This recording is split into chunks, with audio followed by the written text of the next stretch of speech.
धार्मिक मान्यताओं के अनुसार ब्रह्मा, विष्णु और महेश ने सामूहिक रूप से सृष्टि का निर्माण किया है।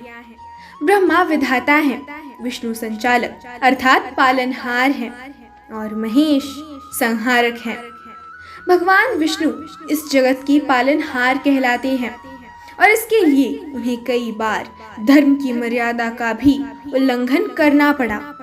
यहाँ तक कि उन्हें सृष्टि की रक्षा के लिए छल से एक स्त्री का सतीत्व भी भंग करना पड़ा। आज हम जानेंगे भगवान विष्णु की ऐसी कुछ घटनाएं जिनमें सृष्टि के कल्याण के लिए उन्हें छल का सहारा लेना पड़ा था। उससे पूर्व यदि आप इस चैनल पर नए हैं तो चैनल को सब्सक्राइब कीजिए और बेल आइकन को भी अवश्य प्रेस कीजिए ताकि हमारे नए वीडियो सबसे पहले आपके पास पहुंचे। तो चलिए शुरू करते हैं। शिव पार्वती से छीना बद्रीनाथ धाम।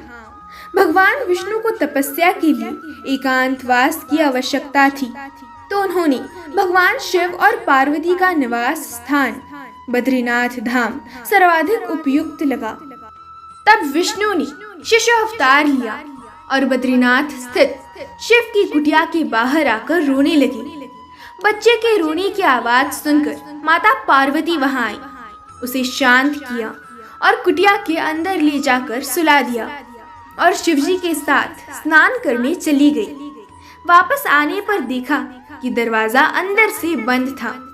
पार्वती ने बच्चे को जगाने का प्रयास किया तो बच्चा नहीं जगा।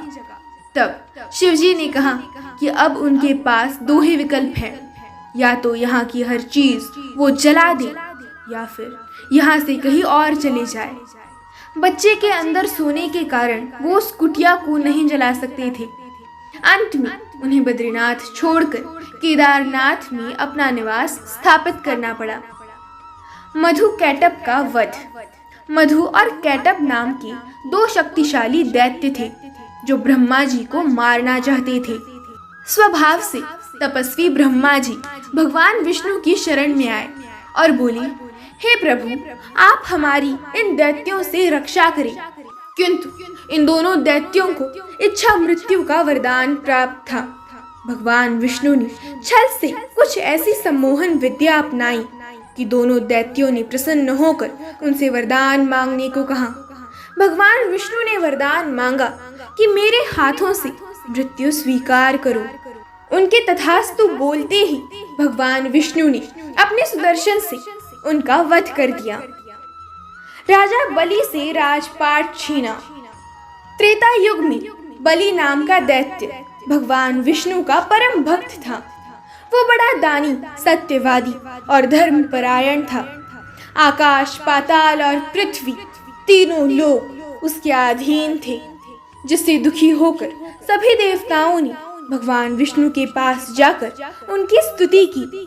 भगवान विष्णु ने सभी को राजा बलि से मुक्ति दिलवाने के लिए वामन अवतार लिया और एक छोटे से ब्राह्मण का वेश बनाकर उन्होंने राजा बलि से 3 पग भूमि मांगी। राजा बलि के संकल्प करने के पश्चात भगवान ने विराट रूप धारण करके अपने 3 पगों में तीनों लोकों को नाप लिया तथा राजा बलि को पाताल लोक में भेज दिया। शुक्राचार्य की एक आंख फोड़ दी।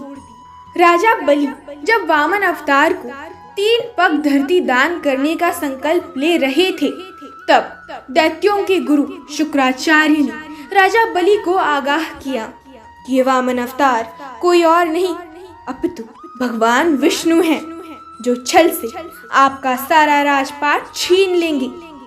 तब भी बलि नहीं मानी। उन्होंने कहा कि वो दान करने के लिए अपने धर्म से पीछे नहीं हट सकते। जैसे ही राजा बलि संकल्प करने के लिए अपने कमंडल से जल लेने लगे, तभी शुक्राचार्य उनके कमंडल की टोटी में जाकर बैठ गए ताकि जल न निकल सके। वामन के रूप में भगवान विष्णु शुक्राचार्य की चाल समझ गए और उन्होंने टोटी में सींग डाली तो उसमें बैठे शुक्राचार्य की आंख फूट गई। मोहिनी अवतार। दैत्यों के राजा बलि से युद्ध में हार जाने के पश्चात इंद्र अन्य देवताओं के साथ अपना स्वर्ग लोक वापस पाने के लिए भगवान श्री हरि के शरण में गए। श्री हरि ने कहा कि आप सभी देवता गण दैत्यों से सुलह कर ली और उनका सहयोग पाकर मदरांचल को, मथानी तथा वासुकी नाग को रस्सी बनाकर क्षीरसागर का मंथन करें। समुद्र मंथन से जो अमृत प्राप्त होगा उसे पिलाकर मैं आप सभी देवताओं को अजर अमर कर दूंगा। तत्पश्चात ही देवता दैत्यों का विनाश करके दोबारा स्वर्ग पर आधिपत्य पा सकेंगे। अमृत के लालच में आकर दैत्य समुद्र मंथन के लिए तैयार हो गए। फिर समुद्र मंथन करने पर अमृत निकला तो सुर और असुरों में उसको लेकर झगड़ा होने लगा। तभी भगवान विष्णु ने मोहिनी रूप धरकर छल से केवल देवताओं को ही अमृत पान कराया। वृंदा का सतीत्व भंग किया। जलंधर नाम का एक राक्षस था। उसके आतंक से तीनों लोग परेशान थे। यहाँ तक कि एक बार युद्ध में भगवान शिव को भी उसने परास्त कर दिया था। उसकी अपार शक्तियों का कारण थी उसकी पत्नी वृंदा। वृंदा के पतिव्रता धर्म के चलते जलंधर इतना शक्तिशाली था कि एक बार भगवान विष्णु संपूर्ण विश्व की रक्षा करने के लिए जलंधर का रूप धारण करके वृंदा के करीब आए और उसका सतीत्व भंग कर दिया। ऐसा होते ही जलंधर की शक्तियां क्षीण होने लगी और वो देवताओं से युद्ध में हार गया। भस्मासुर का वध। भस्मासुर एक महापापी असुर था। उसने अपनी शक्ति बढ़ाने के लिए भगवान शिव का घोर तप किया था और उनसे अमर होने का वरदान मांगा। किंतु भगवान शिव ने कहा कि तुम कुछ और मांग लो। तब भस्मासुर ने वरदान मांगा कि मैं जिसके भी सिर पर हाथ रखूं वो उसी वक्त तुरंत भस्म हो जाए। भगवान शंकर ने कहा तथास्तु। ऐसा होते ही भस्मासुर भगवान शिव के ऊपर ही हाथ रखकर उन्हीं को भस्म करने के लिए दौड़ने लगा। शिवजी अपना दिया वरदान वापस नहीं ले सकते थे। तब शिवजी को बचाने के लिए भगवान विष्णु ने एक सुंदर स्त्री का रूप धारण किया और भस्मासुर को अपने मोह पाश में फंसाकर उसका हाथ उसी के सिर पर रखवा दिया, जिससे वो तत्काल ही भस्म हो गया और शिवजी के प्राण बच गए। राम अवतार। भगवान विष्णु ने एक बार नारद मुनि के घमंड को दूर करने के लिए एक लीला रची।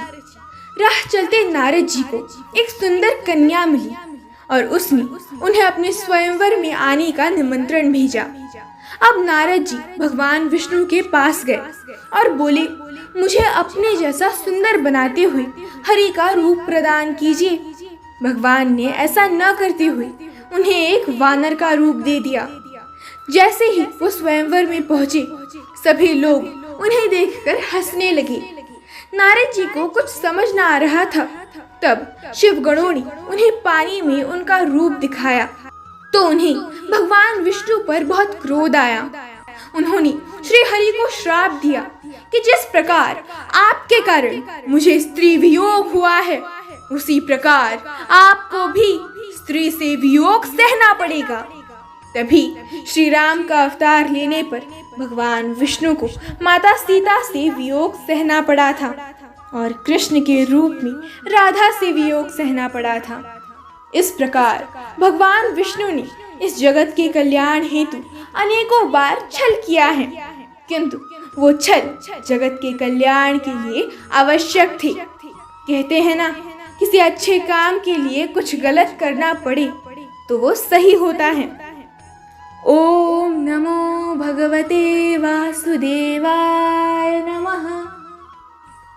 नारायण नारायण।